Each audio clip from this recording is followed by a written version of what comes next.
I welcome members to the 20th meeting in 2013 of the Delegated Powers and Law Reform Committee, and as always ask members to switch off mobile phones.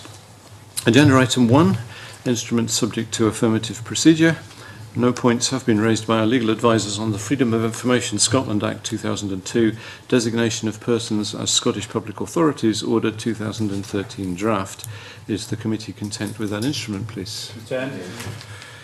Agenda item 2 is instruments subject to negative procedure. The National Library of Scotland Act 2012, Consequential Modifications Order 2013, SSI 2013-169. In making changes to certain requirements which are set out within the Scottish Statutory Instruments Regulations 2011, those requirements are erroneously referred to as being contained within Regulation 11.1b of those regulations, when in fact they are set out in Regulation 11.2b. While the error is fairly minor, it does arise within an operative part of what is a short instrument. The Scottish Government considers that the point can be addressed by way of correction slip. Does the committee therefore agree to draw the instrument to the attention of the Parliament under the general reporting ground, as it contains a drafting error? Agreed. Thank you. The European Union amendments in respect of the accession of Croatia, Scotland Regulations 2013, SSI 2013-177.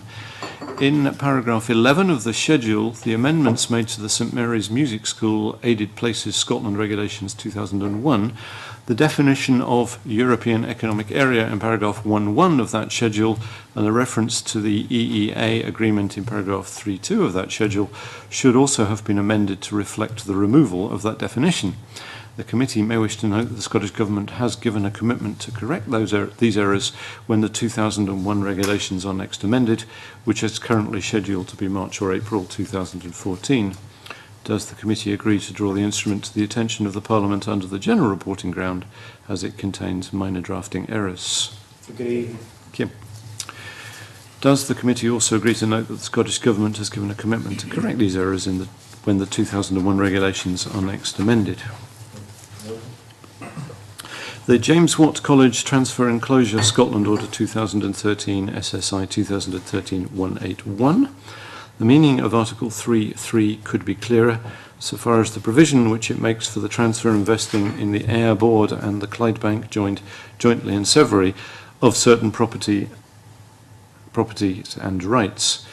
It is unclear what is meant by the term joint and several in the context of the intended application of it to interest in property and to other rights. It is difficult, therefore, to predict what effect, if any, this might have on the operation of the instruments, although it seems possible that it may affect operation so far as the provision in question is concerned. Does the committee agree to draw the instrument to the attention of the Parliament under reporting ground H on the basis that the meaning of Article 3.3 could be clearer? John. Yes, I will agree to that, of course, convener, but I have to declare a sort of constituency interest in as much as this reflects on Ayr College, which is in the heart of my constituency. And therefore I very much, as I do, of course, with all pieces of legislation, but particularly this one, want to see it properly drafted. And this needs to be more clearly drafted, as it appears not to be possible to hold assets as opposed to liabilities jointly and severally. And this is repeated throughout the document. And this, of course, is in Scots law. And I would just very much like this to be clearer, so that from the outset there is no doubt, because in the briefing note we've been given, it is suggested that a court, of course, might find what would be the reasonable way of transferring assets. But nonetheless, I would not wish, as I would not wish any other organisation, but particularly Ayr College, to be put to the expense of having to go to court to define what this means, when it could be clearly defined in the first place and at this stage. So I hope that this will be addressed. Let's agree that we draw this to the attention of the Parliament. We do. Thank you very much. The Sea Fishing, Illegal and Unreported and Unregulated Fishing Scotland Order 2013, SSI 2013-189. The meaning of the extent provision in Article 1.2 could be clearer. The provision contains two contradictory statements, that the order is to extend to Scotland and the Scottish Zone only, and, insofar as it extends beyond those areas, it is to do so only as a matter of Scottish law. There is no indication given as to how the reader is to reconcile these two statements. Normal practice would indicate specifically that the first statement was qualified by the second. The committee may wish to note the Scottish Government has agreed to clarify the drafting in a future instrument. Does the committee therefore agree to draw the instrument to the attention of the Parliament under reporting ground H, as the meaning of the extent provision of Article 1.2 could be clearer? Agreed. Does the committee also agree to note that the Scottish Government has agreed to clarify the drafting in a future instrument? Agreed. No point has been raised by our legal advisers on the Adam Smith College Fife Transfer and Closure Order 2013 SSI 2013-179. Is the committee content with that instrument, please? Content. Thank you. Agenda item 3, instruments not subject to any parliamentary procedure. No points have been raised by our legal advisers on the Children's Hearing Scotland Act 2011, Commencement Number 9, Order 2013, SSI 2013-195. Is the committee content with that instrument, please? Content. Agenda item 4, the Post-16 Education Scotland Bill. This item of business is consideration of the delegated powers provisions in this bill after stage 2. Members will have noted that the Scottish Government has provided a supplementary delegated powers memorandum and will have seen the draft report and the briefing paper. Stage 3 consideration of the bill is due to take place on Wednesday the 26th of June. The deadline for lodging amendments is 4:30 p.m. this Thursday the 20th of June. The committee may therefore wish to agree its conclusions today.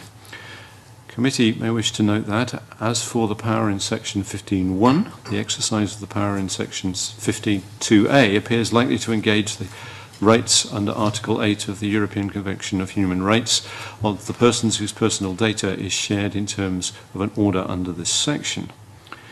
Does the committee agree to report that the exercise of this power should be subject to the affirmative procedure to ensure the adequate parliamentary scrutiny of the use of this power? Do. On you. Given that it is in the bill as affirmative already, I'm not quite sure what the intention is if we are to say it should be.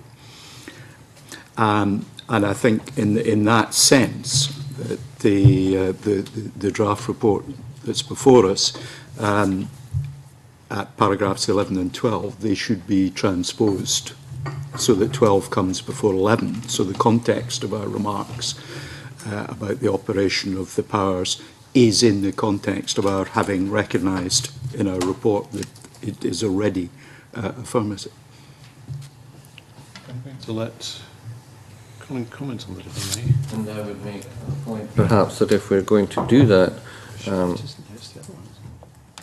perhaps others might disagree. I'm not sure this is necessarily considered, but however, if we were going to change the wording in what is currently paragraph 11, I would just change therefore with however.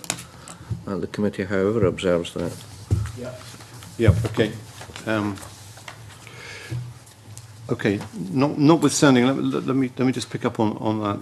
Notwithstanding that it is already affirmative, does the committee agree to report that wish to be reassured when it comes to consider any subordinate legislation made under this power, that adequate consideration has been given to the Convention rights, in particular Article 8, and that to the extent that Article 8 is engaged, any interference is capable of being objectively justified and proportionate?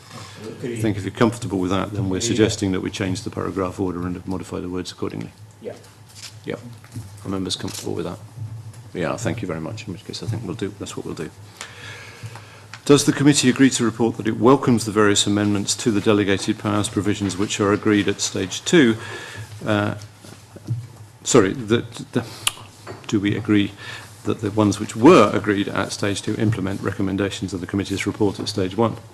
In fact, we're very comfortable that they did. Yep. Finally, does the committee agree to report that it is otherwise content with the powers in the bill as amended at stage 2? Agreed. We are. Thank you very much. That completes that. Agenda item 5, Land and Buildings Transaction Tax Scotland Bill. This item of business is consideration of the delegated powers provisions in this bill after stage 2. Members will have noted that the Scottish Government has provided a supplementary delegated powers memorandum and will have seen the briefing paper.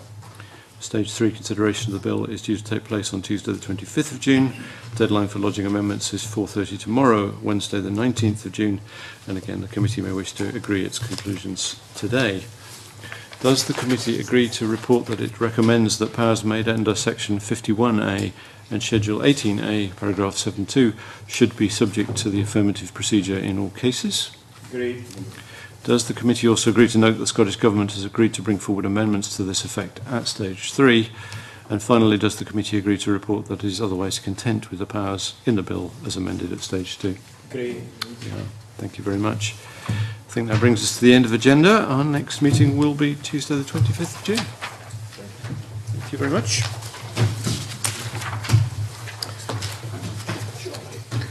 Oh, and I have to close the meeting.